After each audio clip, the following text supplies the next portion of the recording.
सुंदर थी कि उसकी सुंदरता के चर्चे अन्य राज्यों में भी थे। उसमें सौंदर्य के साथ साथ सदाचार, प्रतिभा आदि और भी सद्गुण थे। परंतु सब सद्गुणों तथा पिता के स्नेह ने उसे अभिमानी बना दिया। उसका अहंकार इतना बढ़ गया था कि वो किसी दूसरे को अपने सामने कुछ समझती ही नहीं थी। अनेक राजकुमारों ने उससे विवाह करना चाहा, किंतु किसी को वह अपने योग्य माने तब तो। राजकुमारी की अवस्था दिनों दिन बढ़ती जा रही थी। महाराज को लोक निंदा का भय था। लोग कानाफूसी करने भी लगे थे, किंतु राजकुमारी अपने अहंकार में चूर थी। वह किसी भी राजकुमार को देखने तक को भी प्रस्तुत नहीं होती थी। अंत में महाराज ने पड़ोस के युवक राजा रंगमोहन के साथ एक योजना बनाई और घोषणा कर दी कि राजकुमारी के आगामी जन्मदिन पर प्रातः काल जो पुरुष नगर द्वार में पहले प्रवेश करेगा, उसके साथ राजकुमारी का विवाह कर दिया जाएगा, फिर वह कोई भी हो। राजकुमारी का जन्मदिन का दिन आ गया। प्रातः काल नगर द्वार में सबसे पहले आने वाले पुरुष को राजसेवक पकड़ लाए। वह था फटे चिथड़े लपेटे एक भिक्षुक, परंतु वह जवान था, सुंदर था और पूरा अलमस्त था। उसके मुख पर एक अलग ही तेज नजर आ रहा था। महाराज ने राजपुरोहित को बुलवाया और बिना किसी धूमधाम के भिक्षुक के साथ राजकन्या का विवाह कर दिया। राजकुमारी चिल्लाई और रोते रोते उसने अपने सुंदर नेत्र लाल बना लिए, किंतु आज उसके पिता निष्ठुर बन गए थे। उन्होंने पुत्री के रोने चिल्लाने पर ध्यान ही नहीं दिया। भिक्षुक को केवल 5 स्वर्ण मुद्रा देकर उन्होंने कहा, तू अपनी पत्नी को लेकर मेरे राज्य से शीघ्र निकल जा, और याद रखना, यदि फिर तू या तेरी पत्नी मेरे राज्य में आए तो प्राण दंड दिया जाएगा। चलो मंदाकिनी। भिक्षुक ने राजकन्या को पकड़ा और चल पड़ा। रोती बिलखती राजकुमारी उसके साथ जाने को विवश थी, परंतु भिखारी ज्यों का त्यों प्रसन्न था। वह पत्नी के रोने पर ध्यान दिए बिना गीत गाता चल रहा था। राजकन्या को पैदल ही पिता के राज्य से बाहर जाना पड़ा। भिखारी उससे मधुर भाषा में बोलता, उसे प्रसन्न करने का प्रयत्न करता। पर्याप्त दूर जाने पर जंगल में नदी किनारे एक फूस की झोपड़ी में दोनों पहुंचे। भिखारी ने कहा, अब यही तुम्हारा घर है। तुम्हें स्वयं अब जंगल के पत्ते और लकड़ियां लानी पड़ेगी। कंदमूल जो कुछ मिलेगा उसे उबाल कर खाना पड़ेगा। पास के गांव में लकड़ियां बेचने जाना होगा। मैं भी जितना बन सकेगा तुम्हारी सहायता करूंगा। राजकन्या के लिए यह जीवन बहुत दुखद था, किंतु विवशता सब करा लेती है। उसे एक ही सुख था कि भिखारी उसके साथ बहुत प्रेमपूर्ण व्यवहार करता था। कुछ दिन ऐसे ही बीत गए। फिर एक दिन भिखारी ने झोपड़ी छोड़ दी और मंदाकिनी को लेकर वह एक गांव में आया। वहां वे दोनों एक खंडहर जैसे घर में रहने लगे।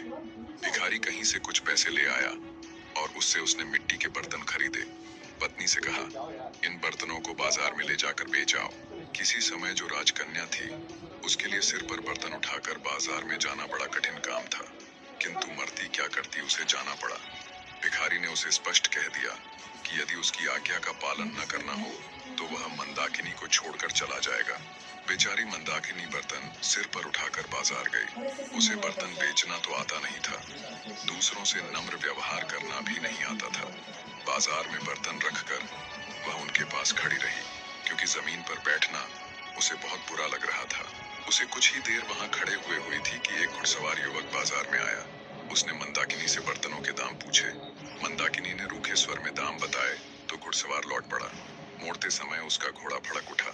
फलतः घोड़े के पैरों की ठोकर से सब बर्तन फूट गए। घुड़सवार बिना कोई ध्यान दिए वहां से चला गया। अब मंदाकिनी को काटो तो खून नहीं। बेचारी रोती हुई घर लौटी। भिखारी आते ही क्रोधित होगा, ये बात सोच सोच कर उसके प्राण सूखे जा रहे थे। भिखारी आया तो देखा, रो रो कर मंदाकिनी की आंखें सूज गई थीं। वह कुछ नहीं बोला, परंतु दूसरे दिन कहा, मंदाकिनी, तुम्हें कुछ नहीं आता। मिट्टी के सभी बर्तन टूट गए। अब हम दोनों का निर्वाह कैसे होगा? एक उपाय है, नगर में चलते हैं। सुना है राजा रंगमोहन बहुत दयालु है। उसकी पाकशाला में तुम्हें कोई नौकरी दिलवाने का प्रयत्न करूंगा।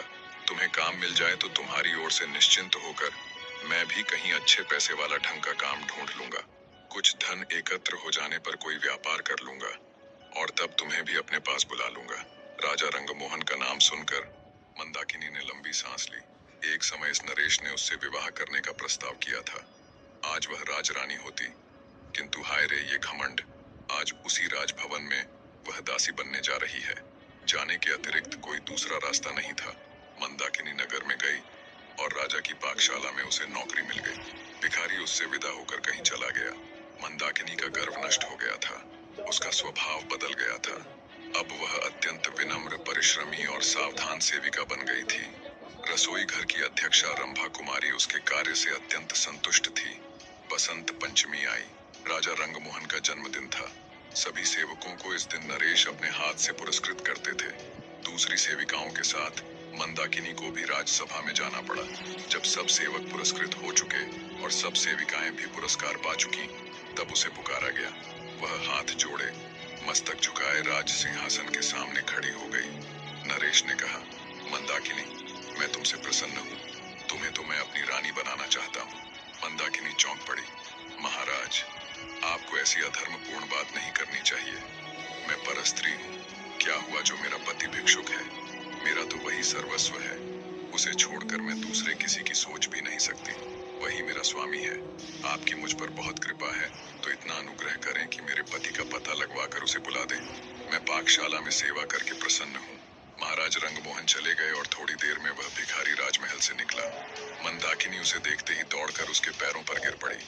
भिखारी मुस्कुराया और बोला, मंदाकिनी, मुझे ध्यान से देखो तो तुम्हें मुझ में और रंगमोहन में कुछ सादृश्य नहीं मिलता। भेद खुल चुका था। भिखारी के वेश में उसको ग्रहण करने वाले स्वयं राजा रंगमोहन ही थे और वह थी उनकी महारानी। राजा ने कहा, मंदाकिनी, क्षमा करना, तुम्हारे अभिमान की मुझे कोई दूसरी औषधि मिली ही नहीं, इसलिए तुम्हारे पिता के साथ मिलकर मुझे ये रास्ता अपनाना पड़ा। निष्कर्ष, जीवन में अभिमान और घमंड का कोई स्थान नहीं है।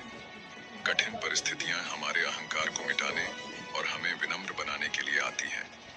जीवन की सच्ची समझ कठिनाइयों से ही मिलती है और सच्चे प्रेम और समर्पण के बिना जीवन में वास्तविक खुशी और संतोष संभव नहीं है। इसके साथ ही कहानी यह भी बताती है कि परिस्थितियां चाहे जितनी भी कठिन क्यों न हो, सच्चा प्रेम, सहनशीलता और विवेक ही जीवन को सही दिशा में आगे बढ़ाते हैं।